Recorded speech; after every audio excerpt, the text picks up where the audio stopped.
I'm Michael Wayne. This is Voices for the Future. I'm with my co-host, Anadea Judith. Hi, Anadea. Hey, Michael. Hey, Dave. And our special guest today is Dave Hochfelder. Dave is quite knowledgeable and expert on the subject of urban renewal. He's an associate professor of history and director of the University at Albany's Albany, New York Public History Program, and his current research is a collaborative public and digital history of urban renewal called Picturing Urban Renewal, which has won 4 NEH grants. He's working on this project with his colleagues Anne Pfau and Stacy Seawall, and he's also compiling a statewide inventory of urban renewal records held locally in about 90 municipalities in New York State. And this project is also funded by NEH and administered through the New York State Archives. And along with all this, he's also a lifelong Chicago Cubs fan, which as Dave says, is every bit as fun as it sounds. And I think, if time allows, or we weave it into our conversation, we'll talk about the significance of the Chicago Cubs Wrigley Field, which is in a very urban environment, the old time baseball stadiums. So welcome, Dave. Thank you very much for your willingness. So starting off the bat, as we were talking before we officially started, urban renewal sounds very descriptive in a very nice way, but it's a euphemism because it wasn't such a great thing. So what exactly is urban renewal? So formally, the term urban renewal really refers to a federal policy developed between 1949 and 1974. Urban redevelopment projects have been going on ever since people started living in cities. But when we think of urban renewal, we really think of the federally funded program that began with passage of the Housing Act of 1949 and ended in 1974. Along the way, there were about 1,200 municipalities around the United States that took federal funds to do urban renewal projects, and about $20 billion of state, federal, and local money were spent on these projects. Urban renewal, even though most of the money came from the federal government, it's important to understand that these were locally implemented projects. So federal government officials did not come to Saratoga Springs, for example, or Glens Falls and tell people what to tear down or what to build. These were locally implemented projects that were financed by the federal government. The goal initially in the Housing Act of 1949 was to replace slum housing, so-called, with better housing. The goal, as Harry Truman put it when he signed the legislation, was to guarantee every American family decent, safe, and sanitary housing. Over time, the program changed to prioritize less improving people's residential status and more economic development goals like raising the tax base or improving the downtown business district. So started out, Harry Truman is a progressive, was a progressive, and it started out as a progressive policy to better house poor Americans, and it turned ultimately into more of an economic development policy as time went on. And what got you interested in it? What's your backstory about coming into researching the subject so much? Well, I've always lived in cities, with a few exceptions. I'm originally from Chicago, hence the Cubs fan bit. I grew up literally and figuratively in the shadow of Wrigley Field. And I've always been interested in how cities become the way that they are today. And that's one root of this. The other root is in 2015, I was researching a totally different project. And we came across, I and my two colleagues came across photographs at the New York State Archives that showed the area demolished for the Empire State Plaza before these buildings were torn down. And a lot of these photos had people, the photographers deliberately chose to include people in their homes and their places of business. And we looked at these photographs and we realized that we had an opportunity to tell a public history of urban renewal that focused on the people, whereas most urban history is told through the federal policy story or through the built environment, like the historic preservation aspect. So we discovered that photographs like this exist virtually everywhere that had an urban renewal project. So that's how we got started with the research. Mm-hmm. Yeah, and you have a presentation that you can make, Dave, and before we turn it over to you, another comment for me is that, it seems like, as you were saying, the origins of urban renewal, Harry Truman signing into law, were the best of intentions, but then it I don't know if it was quickly veered off course, but its mission got lost with the age-old story of greed. How long did it take for the mission to get lost into this economic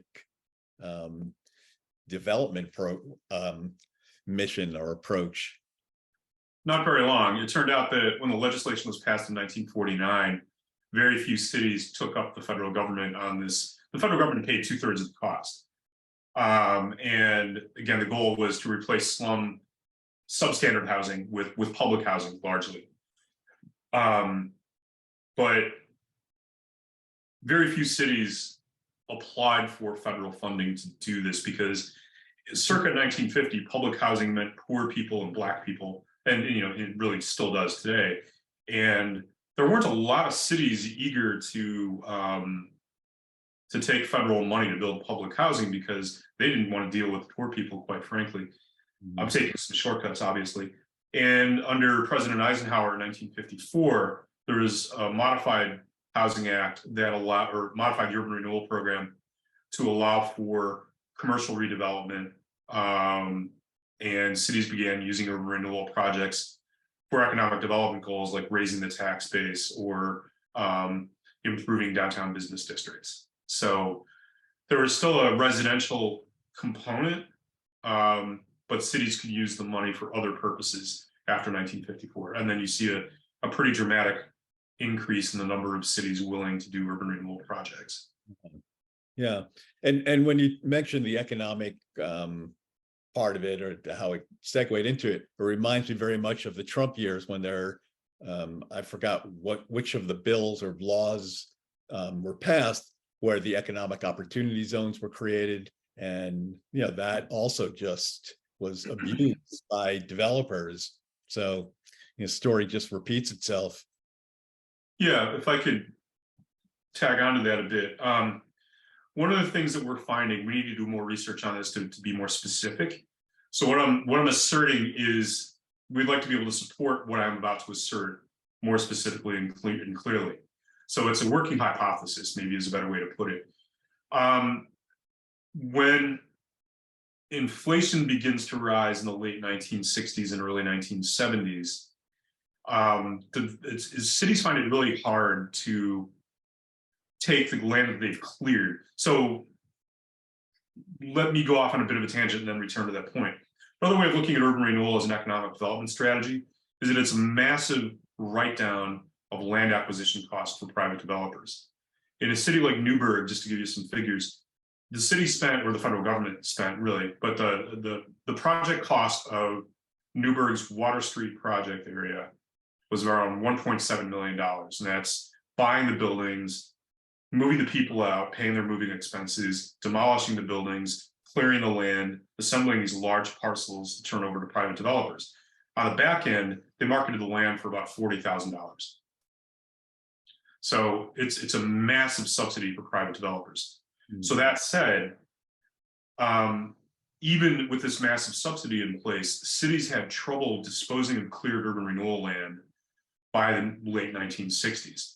The aftermath of the urban uprisings, changing economic conditions and interest rates, developers were really reluctant to risk building in inner city areas. So a lot of the land is still vacant today. And anytime you see a downtown parking lot, that's probably an urban renewal parcel that failed to find the developers. So yeah, as an economic development strategy, urban renewal didn't succeed the way that most officials wanted it to. Yeah.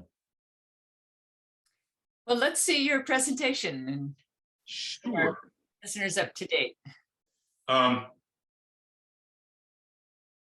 Bear with me a second. Where did it go? Here we go.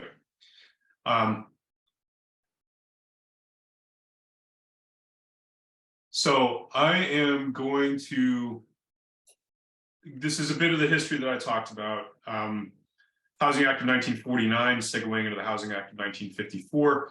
Under President Johnson, especially after the 1965 and 66, the program changes to kind of be more humanizing and moves away from massive clearance and relocation projects to more like code enforcement or neighborhood development programs that attempt to keep people in their homes through rehabilitation loans and grants.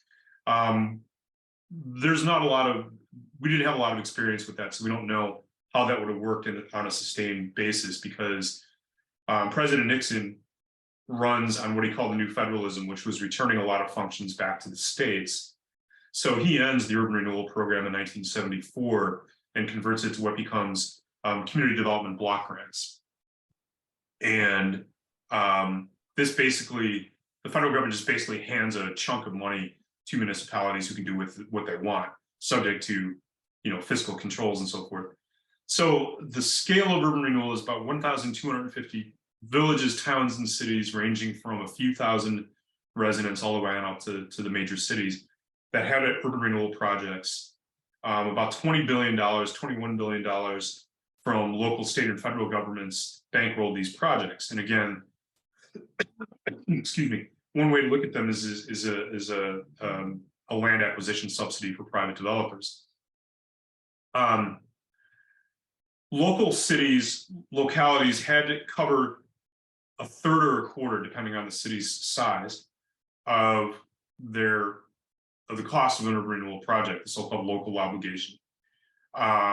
They could pay it in cash back to the federal government, but often what happened is states kicked in half of the local obligation, and then the other half could be funded through infrastructure improvements like a new sewer system, a new school. Several places around the state of New York lobbied the State Department of Transportation to build what I call these arterials to nowhere, which run for half a mile. But the advantage financially was that the city could charge off the entire cost of the arterial against its local obligation. So kind of perverse incentives there. So anytime you see an arterial that runs for half a mile and doesn't seem to have any other useful purpose, it's probably a financing mechanism and more than a transportation artery. We estimate around 1.25 million individuals were displaced. If we take urban expressway construction into account, which again often accompany these projects, probably another 1 million people were displaced. So it could be anywhere between 2 and 2.5 million people displaced for urban renewal and urban expressway construction.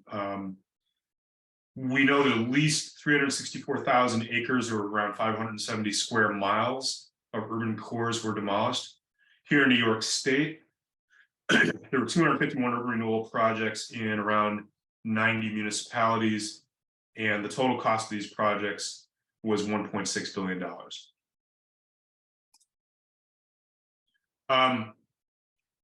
These projects, although they were largely federally funded, I have to again emphasize, these were locally executed, implemented, planned, and there are common threads to all of these urban renewal projects. The larger context is after World War II, it was pretty clear to most observers that the American city was in decline. This is the so-called urban crisis.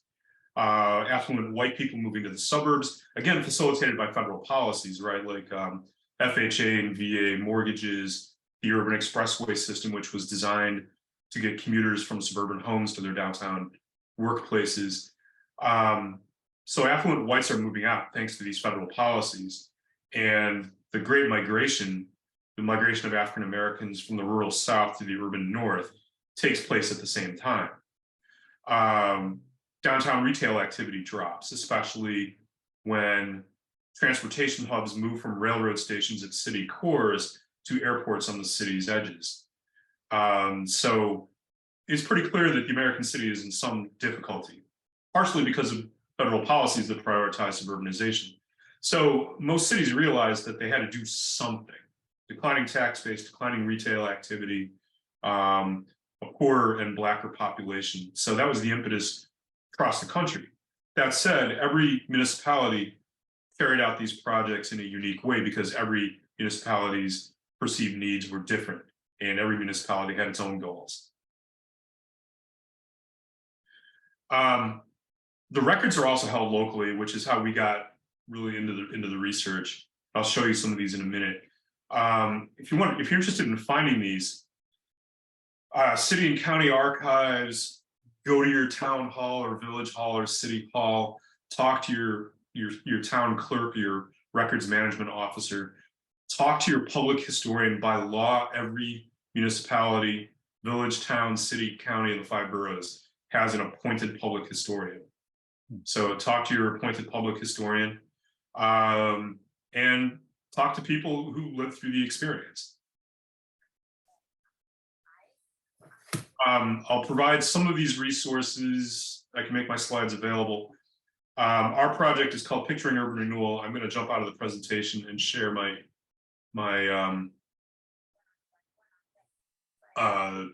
web browser. Picturing Urban Renewal is in prototype right now. Can everyone see that? Yeah. Okay. So it's in a prototype phase right now. So there's not a lot of content to show. We have an image gallery. And we have what we're calling 4 cities, 4 stories. So we're looking at New York City, Stuyvesant Town, which was built during World War II, Newburgh, Kingston, and Albany. Our Albany story is up, at least part of it is. Not yet implemented. Here we go. We don't see the website. I don't know if you've gone to the website, Dave. We don't see it. I have. What are you looking at right now? We're Just looking. slide that says classroom resources. All right, I'll stop sharing and then reshare.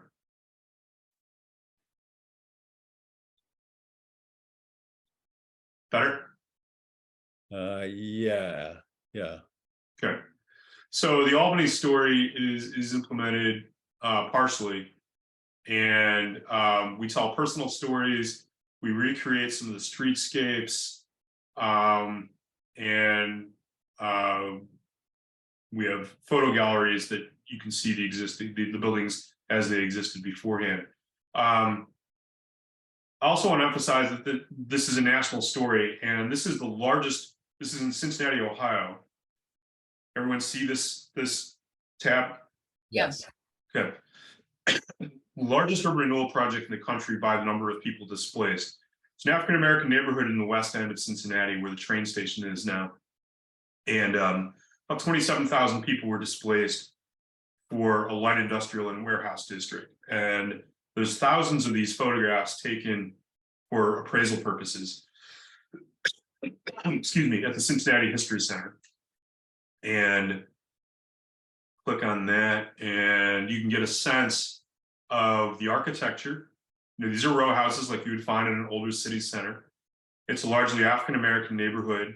It's got vibrant street life, people on the streets, you know, mixed, what planners would call mixed use now, you know, with a store off to the right.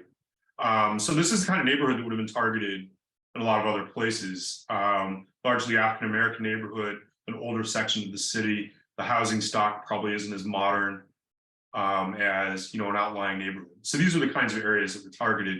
And this is a particularly, I don't know, egregious example of erasure of the African-American population and replacement of a neighborhood of 27,000 people with a light industrial district.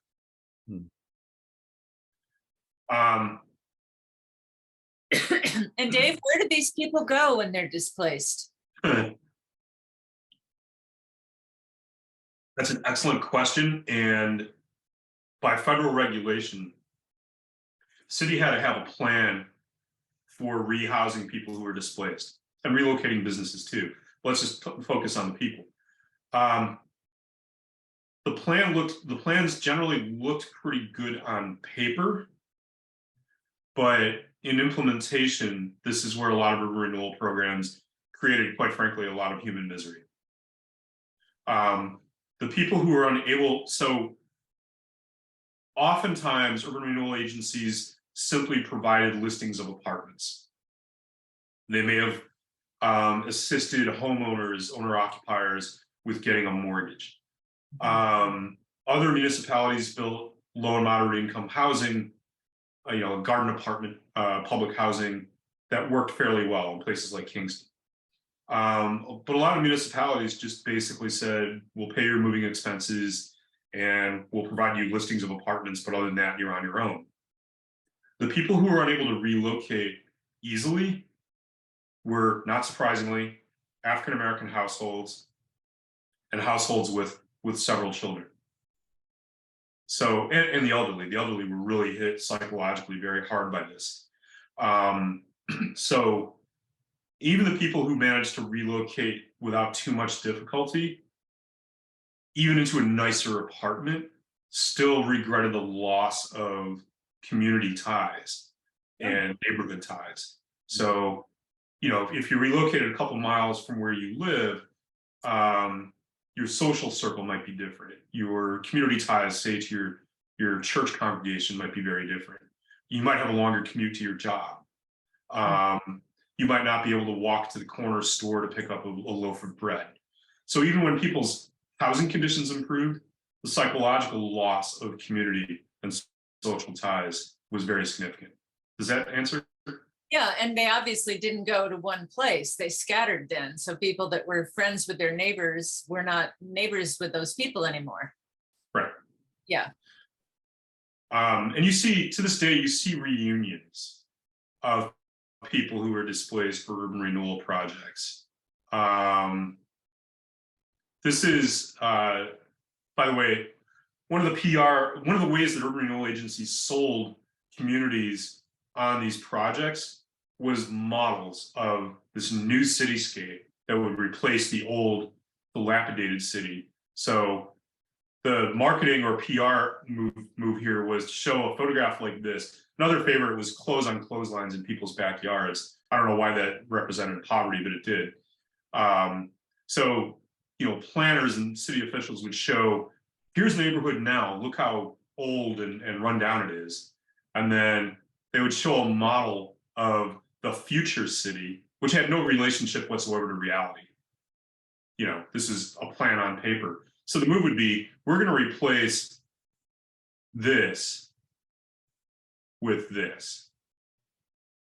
So have other examples of what these models look like. Let's just jump out to this one here from Glen Cove. This was put together, a marketing pamphlet by an urban planning firm called Raymond and May. Bear with me while it populates. And this is how this consulting firm marketed its services. You know, this is what a shopping mall could look like in your city after you tear down your old downtown. It didn't necessarily mean this was actually on the drawing board or that was going to happen, but these are visions of a future that could possibly come about if you carry out, you know, the urban planning firm's plan. I mentioned the elderly. I just want to show a document. These were hardship letters that elderly people who were homeowners in Kingston wrote to the Kingston Urban Renewal Agency, basically saying, if you're going to acquire my house, do it soon because, you know, I'm a widow, I'm in my 70s, I'm on a fixed income.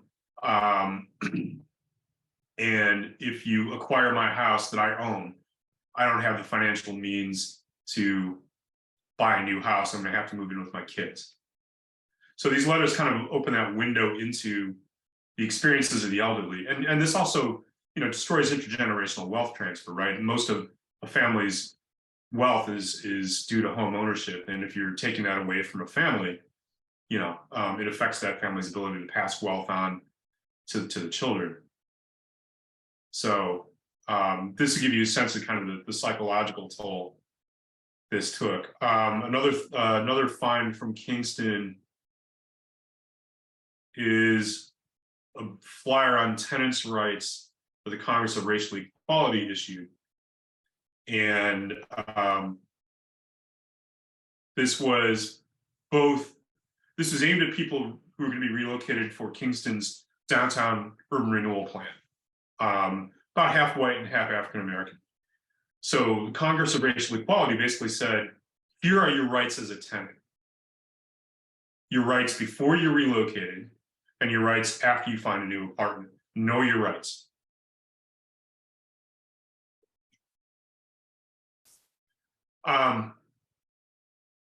This is a really interesting film. It takes a couple minutes, but it was taken by an amateur photographer. Well, he's a professional photographer. He was a photographer for the Kingston Daily Freeman for many years. But when he wasn't working for the newspaper, he documented the destruction of downtown Kingston. And this is a Super 8 film of what demolition looked like in Kingston. Can you all see that? Mm-hmm.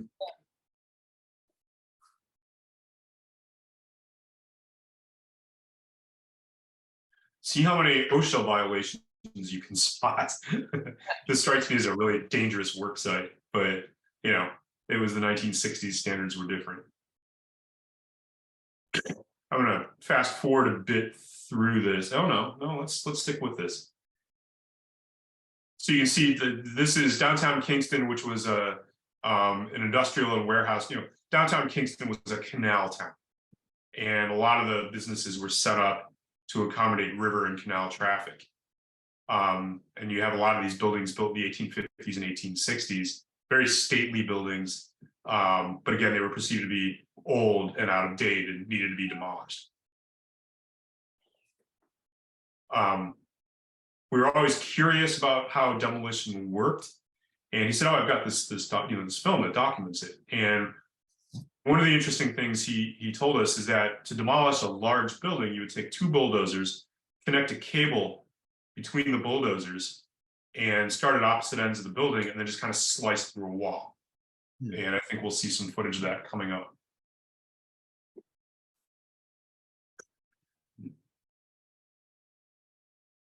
Again, not very safe.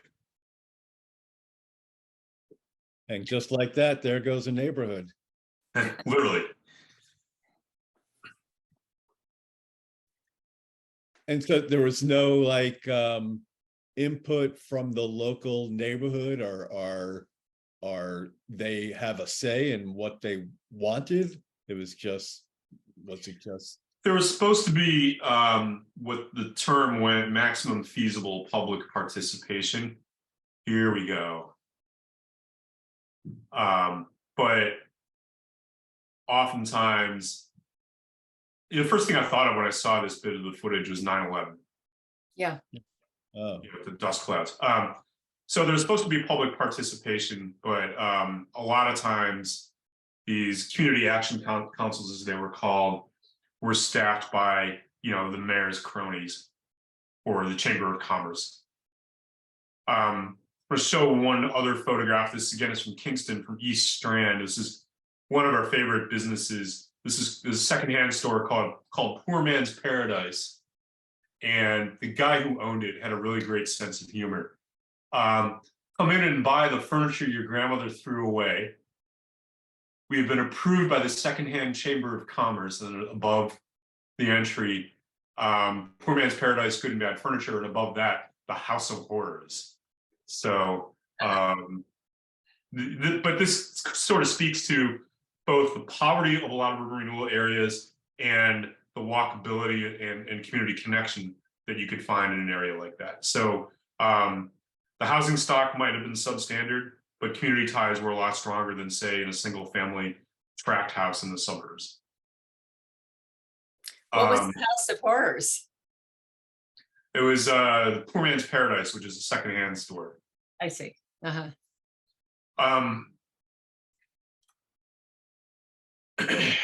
One thing we can find is evidence of redlining in urban renewal records. I'll just show an example of that, and then I will stop my formal presentation at that point and open it up just for conversation.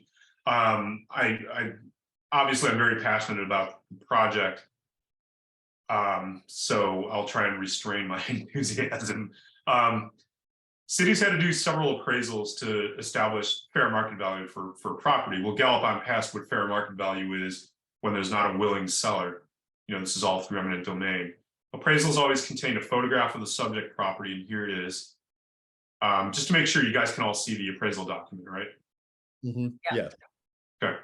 So a description of the property, and then this language here: real estate market, area generally undesirable, majority of properties in poor state of repair.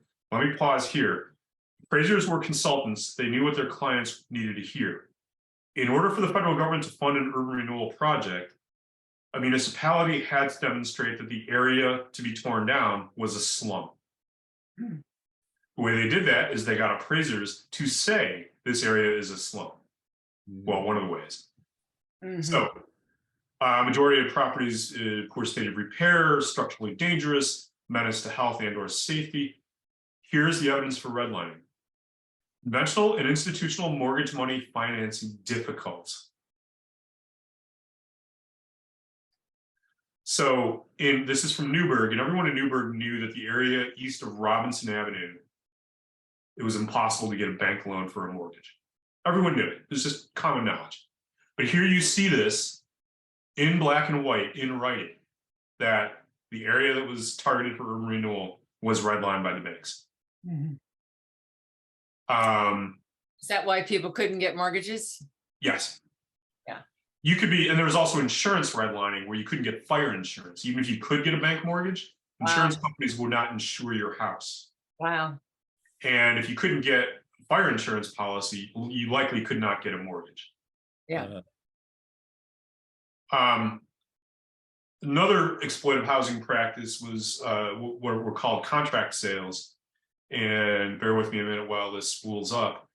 Basically, what a contract sale was is the seller held the deed until the buyer made 15 years of consecutive monthly payments on time and in full.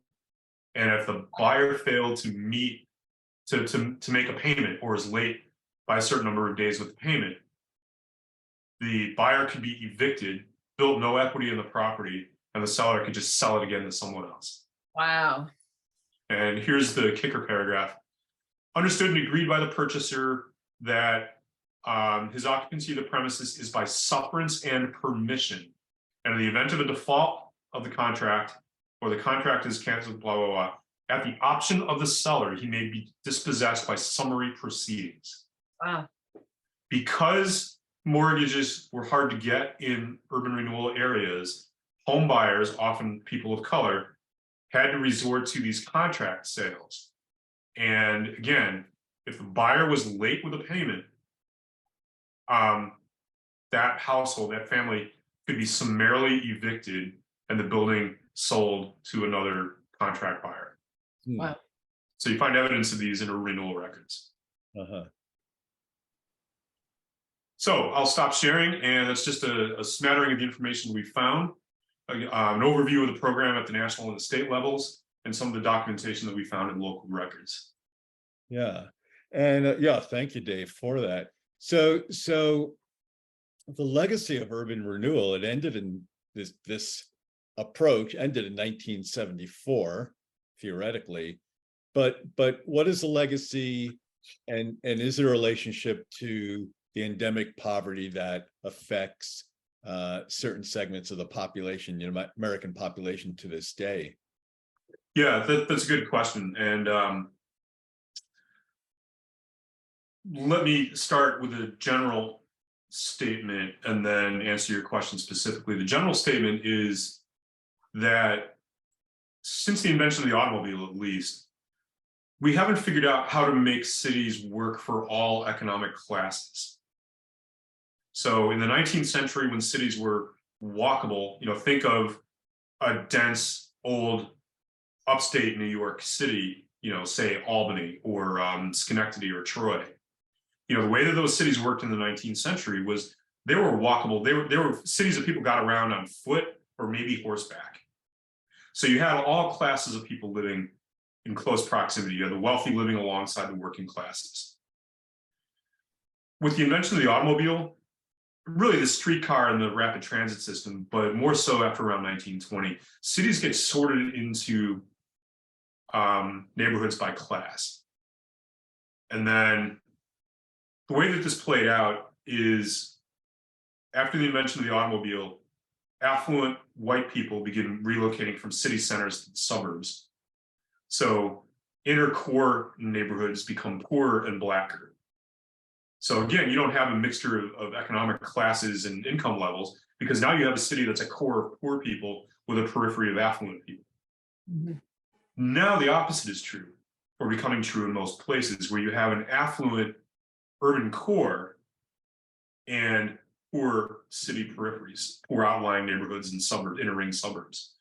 So that's not much better, for everyone in the city. So we haven't figured out in the 20th century, at least, how to configure our cities so that everyone of all income levels and economic classes can live in them. Specifically, to answer your question, there is a direct connection between urban renewal and gentrification. We know from Albany, for example, the area adjacent to the South Mall begins gentrifying in the 1970s after the completion of the South Mall. It's not an accident. It's because you have educated, affluent state workers moving into those neighborhoods. And the first wave of gentrification is always sweat equity, right?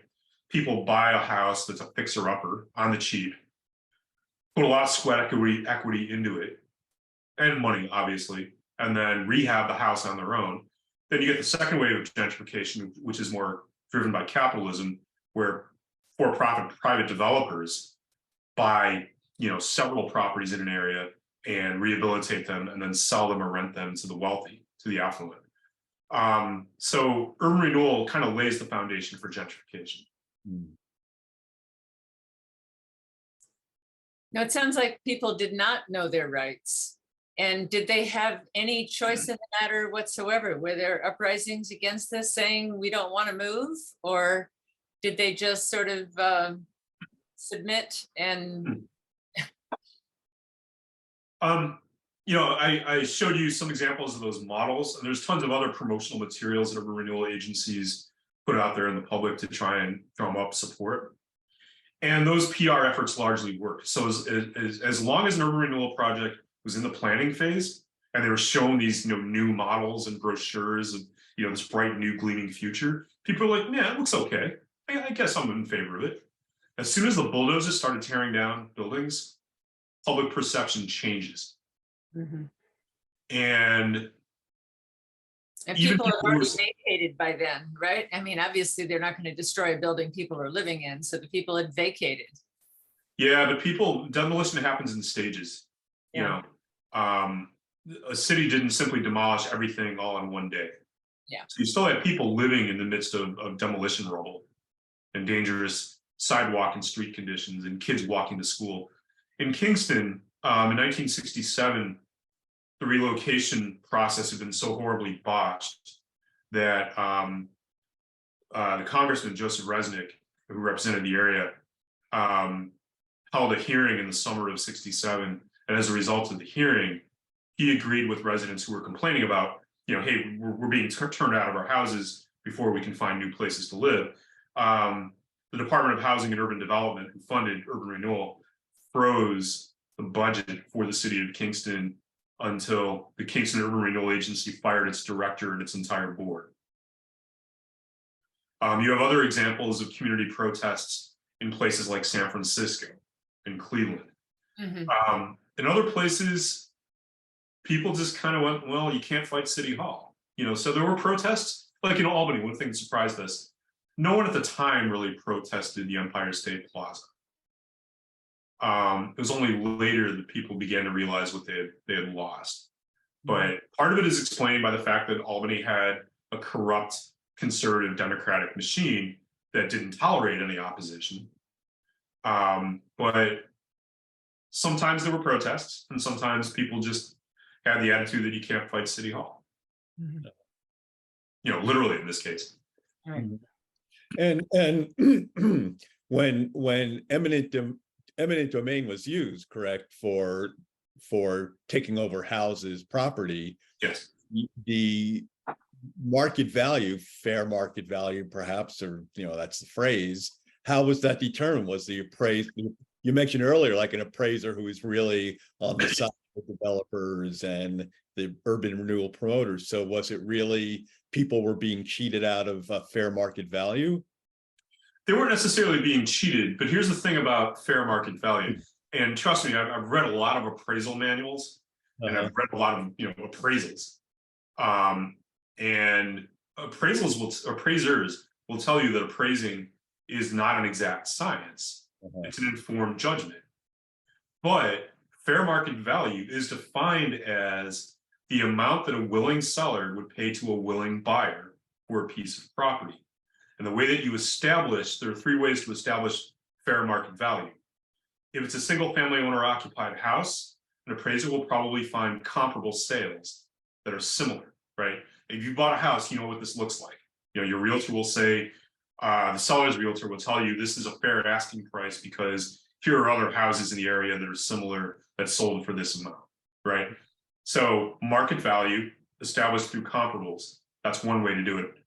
If the building is an income generating property, say a mixed use commercial and residential rental building, the way that an appraiser would establish value is through income. There's a formula that if the property generates $10,000 a year in rent, then you multiply that by whatever factor and you get the fair market value. And then there's the replacement value. But the first two methods are usually the ones that appraisers use. In the case of an urban renewal area, let's take the owner-occupied house. There are no comparable sales because these areas are redlined, insurance and mortgage redlined.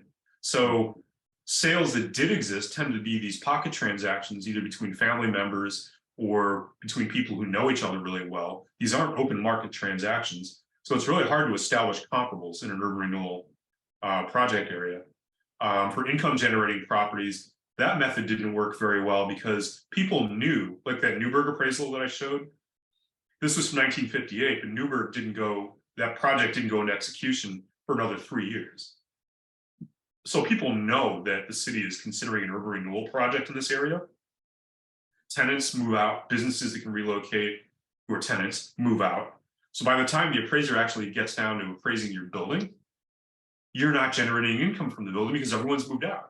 And the building might have been vacant and vandals might have broken in and tore out the copper pipes and so forth. So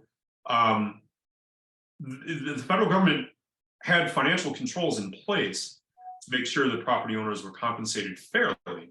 But if you look at how this actually happened, it's not clear that everyone was compensated fairly because of how these buildings were valued and under what circumstances they were valued. Does that answer? Oh yeah. And as you were saying, if people were of the attitude, oh, you can't fight City Hall or resign to it, they're just saying, oh, all right, I'll just take the money. Right. Yeah. In some cases, especially as the program evolved over time, the compensation got better and better. So by 1970, when the Uniform Relocation Act is passed, little inside baseball, but after 1970, property owners did a lot better than they did, say, in 1960. They got access to low interest mortgage loans for new homes if they were owner occupiers. They got several $1,000s to buy a comparable home that was more expensive in another neighborhood. So the compensation gets better over time. But in the early phase of urban renewal, tenants are just given moving expenses, and owners, if owner occupiers, especially like the elderly or the poor, they don't have the financial means to hire a lawyer and another appraiser and challenge the city's appraisal. So they're just going to take what's on offer. Wealthier property owners who are owning the buildings for income purposes often hired lawyers and appraisers and went into court and challenged and got higher amounts. So a lot of it depended on whether you have the means to challenge the appraisal. Mm-hmm. Yeah. So the heart and soul of vibrant neighborhoods was gutted in respects. I mean, we have to be clear about a couple things. Housing conditions in some of these areas were awful by today's standards. Mm-hmm. Think of a 5-story walk-up in Manhattan, where if you've been to the Tenement Museum, it's a wonderful museum. There was one, there were like 2 or 3 toilets that everyone on a floor shared. You didn't have a private bathroom. You didn't have central heat. You didn't have hot and running water. You had to buy your own water heater, provide your own water heater. So the housing conditions, in the apartments were cramped. So I'm not going to romanticize the conditions of the buildings, but these were also dense, areas with dense community ties. So it's important to balance the physical environment and the psychological benefits of living in a community. That's one thing to say. The other thing to say is the standard apartment that we think of today, where you have central heat, hot and cold running water, a refrigerator and a stove supplied, private bathroom, all of that is a result of urban renewal. Because for a city to accept urban renewal funding, city had to change its building and zoning code to bring their dwelling units up to this new federal standard. Mm-hmm. So that was a beneficial side effect, or a beneficial direct effect rather, of urban renewal, that we get the modern standard apartment or standard dwelling unit as a result. Mm-hmm. So that succeeded. Mm-hmm. But again, but it wasn't the same people living there. It's not like they got an upgrade. They had to move out and someone else got the upgrade, right? Well, the buildings would have been demolished anyway. And the new apartments that people were relocated into had to meet these new building and zoning codes. Mm-hmm.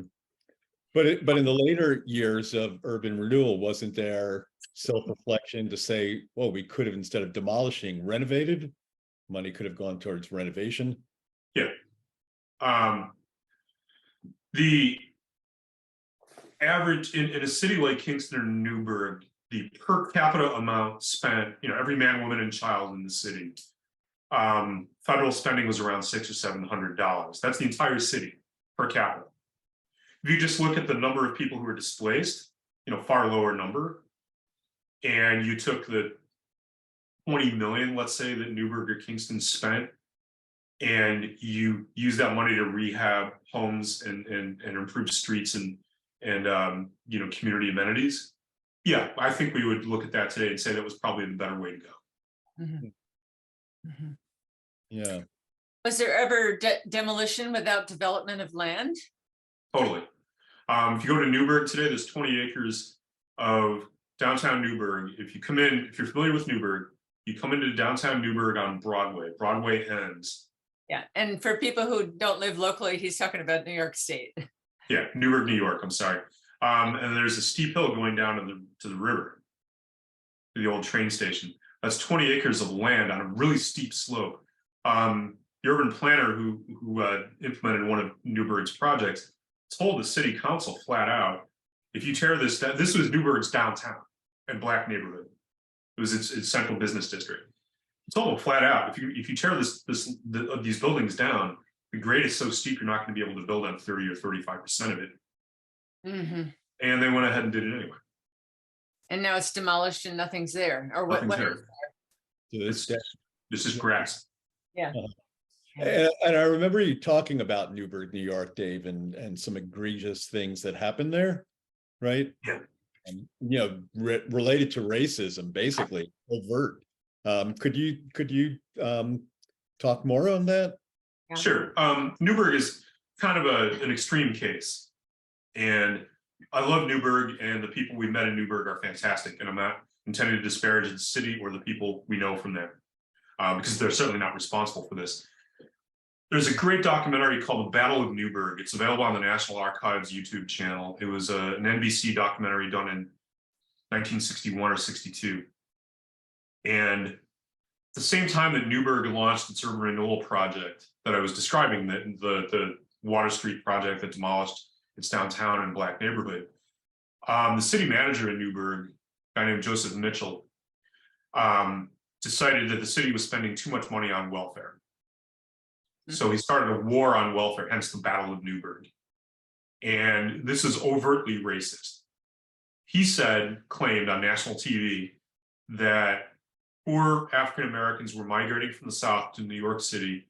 New York didn't want them, so they gave them all a bus ticket to Newburgh because Newburgh had really generous welfare policies.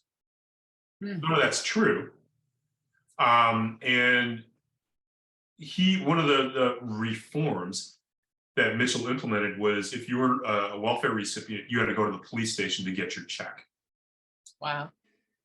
So urban renewal targeted 90% of the people relocated for Newburgh's urban renewal projects were African American. So it's not a coincidence that the Water Street urban renewal project enters execution at the same time that Joseph Mitchell is waging this war on welfare. Mitchell, by the way, goes on to lead the John Birch Society and the White Citizens Councils of Virginia. Oh, no surprise. No surprise. So when you talk about how a lot of these apartments were substandard, didn't have central heat, didn't have the amenities, what is an alternative way of upgrading that for the people who live there and maintaining the communities? Toward the end of the urban renewal program, especially under President Johnson, Johnson becomes aware that these massive clearance and relocation projects are causing a lot of hardship. And Johnson reorients the program around neighborhood development and rehabilitation of buildings. So by the late 60s, a lot of urban renewal has shifted toward rehabilitation loans and grants and funding neighborhood amenities like schools and playgrounds and parks. So the project does get better, but by this time, most of the people affected by the program have already been affected by it. That said, we do know that in many cases, the rehabilitation programs do work. So like in Kingston, in the Broadway East project, the downtown project, the area that was slated for rehabilitation money, federal loans, low interest loans and grants did stabilize the buildings in the neighborhood. In Newburgh, sorry, I hate to bust down Newburgh more. A lot of the homes overlooking the river were these elegant 19th century homes that have been divided up into smaller apartments or even turned into rooming houses. The city of Newburgh's rehabilitation standards were so strict and expensive to carry out that the existing owners had no choice but to sell. And white people in the mid-70s, white gentrifiers from New York City, moved up to Newburgh and snapped up these buildings for a fraction of what they were worth. Yeah. So again, it depends. Local implementation mattered. Yeah. Local goals. Yeah. And from the Picturing Urban Renewal website, I read a sentence that said urban renewal created housing had rules against some had rules against Black people, African Americans from moving in. I don't know if that was in one of the cities. I'm not finding. Sorry, I didn't find the cite the source. Yeah. Sorry, can you repeat your question? I'll stop looking for the The question is, did some urban renewal created housing have rules against African American people for moving into that created housing? So some of the public housing that was built before laws prohibiting residential segregation. Some of the public housing projects were built for whites and others were built for blacks. So the example I'm most familiar with, Chicago, very racially divided city, racially violent city in the 1950s. Several African-American families, activists, tried to integrate some of the all-white working class housing projects, and were met with violence, getting burned out of the buildings. They were supposed to have police protection, but often the cops were on the side of the white rioters. So public housing was initially segregated to kind of keep the peace. But then once public housing integrated, whites left public housing as quickly as they could. And most public housing residents today are African American. So again, this kind of racial sorting and sorting by income and wealth, we haven't figured out how to stop that kind of sorting in our cities yet. Yeah. In our society in general. Correct. Yes. Yeah. Yeah. I have to apologize. I have another call I have to go to. So I will have to sign off, but this has been fascinating, and I really was unaware of most of this. So I'm really grateful for your extensive research and knowledge, and thank you for coming on, and David and Michael will stay. And yeah, I can stay. All right. Thank you. Sure. Thanks, Dave. Nice seeing you. Yeah. Yeah. No, this is important, Dave.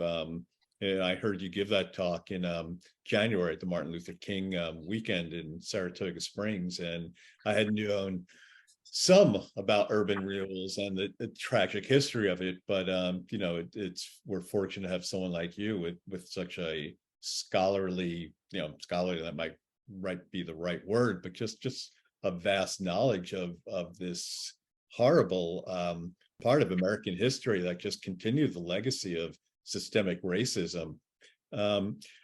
Another question. So when urban renewal occurred in areas where neighborhoods were destroyed, what happened to the businesses? And was there compensation, or they just had to start over, or they were just done? It depends on the business. What we know is that around a third of businesses failed to relocate, either chose not to relocate or tried to relocate in a new location and couldn't make a go of it. The difference between successfully relocating and not involves the scale of the business. So if you were a lumber yard or a machine tool shop, you could probably relocate your business without too much trouble. If you're a neighborhood bakery or grocery store or tavern or shoe repair store, you were really woven in pretty tightly into the fabric of your community, and you couldn't simply relocate your shoe repair store or tavern to another part of the city, because the ecosystem that your business depended on was gone. We also know that elderly business owners tended to go out of business in higher numbers than younger business owners, which again, makes sense. It's hard to start over if you're, in your 60s or 70s, and many people just simply at that age gave up. Yeah, another unfortunate part of it. So let me also emphasize that the Department of Housing and Urban Development and the Small Business Administration, their compensation to business owners got better over time. So again, by 1970, people are largely being made whole, and galloping on past the psychological trauma of forcible relocation. But financially, the compensation to business owners does get better. Earlier on, say around 1960, chances are if you decided to go out of business, you would get compensation for your fixtures, right? If you were a barber shop, you might, and you chose not to go out of business, you might get your barbershop chairs, compensated for it. Oh, which is small solace. But meanwhile, developers, there was money to be made, or were there controls for the developers who were looking to invest in real estate, land? Yeah, there's a book I'm looking at it right now by a real estate professor at Columbia. I think it was Columbia or NYU. I would have to go off screen to get the book. Maybe I'll just do that. Bear with me a second. It's called Renewal, Bonanza of the Real Estate Industry. We'll look at the fountains.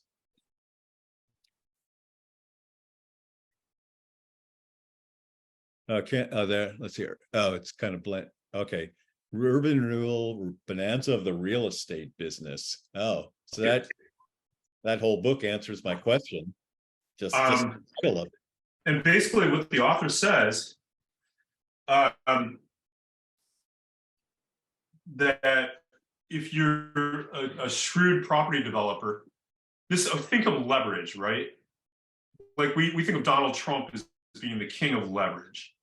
Mm-hmm. He's just doing things that people did during the urban renewal era. And what Berman talks about in his book, renewal, bonanza of the real estate industry, you could buy cleared urban renewal land at a fraction of what it would cost you to do it yourself. Mm-hmm. And because of other federal programs that offered loans with very attractive terms, you could be leveraged. You put 1% cash into a project, the 99% would be leveraged. Wow, that was a bonanza. And Yes. and you mentioned Trump. So going back in his family, his father built public housing projects, or did he get urban renewal money or federal contracts or He got FHA mortgage guarantees, and that's a whole other issue about how the Federal Housing Administration subsidized people like Fred Trump or Phil Klesnick outside of Chicago. That's a whole other discussion. Basically, if you Google the Detroit Wailing Wall along 8 Mile Road, Elizabeth Warren did a campaign ad in 2020 standing,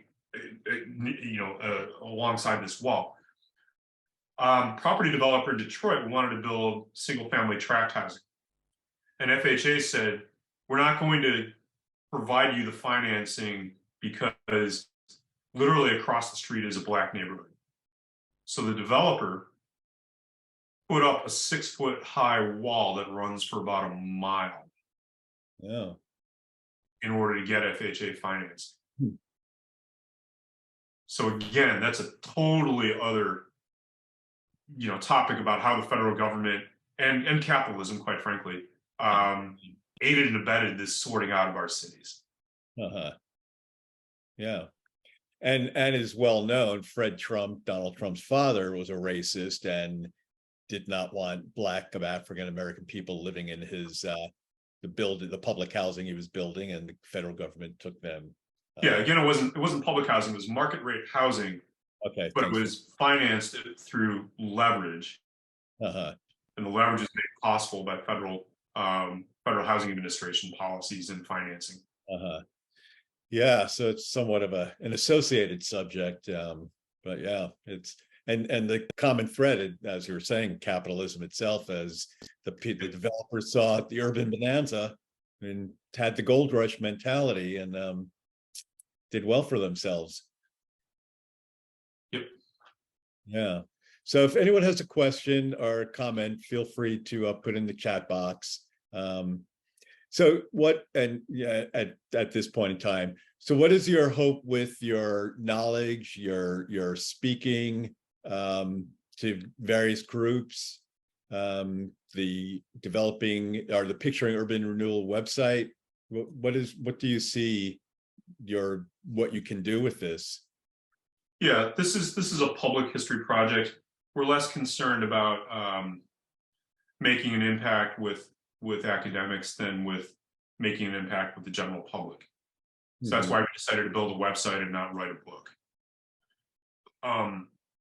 The other, we have two major goals for doing this. The first is to tell this history, as we've been doing in this conversation, to raise people's awareness of why our cities look the way they do. Second goal is to get these records out from City Hall or the county archives or you know, the public library, local history room, get these records out into the world and get people using these records.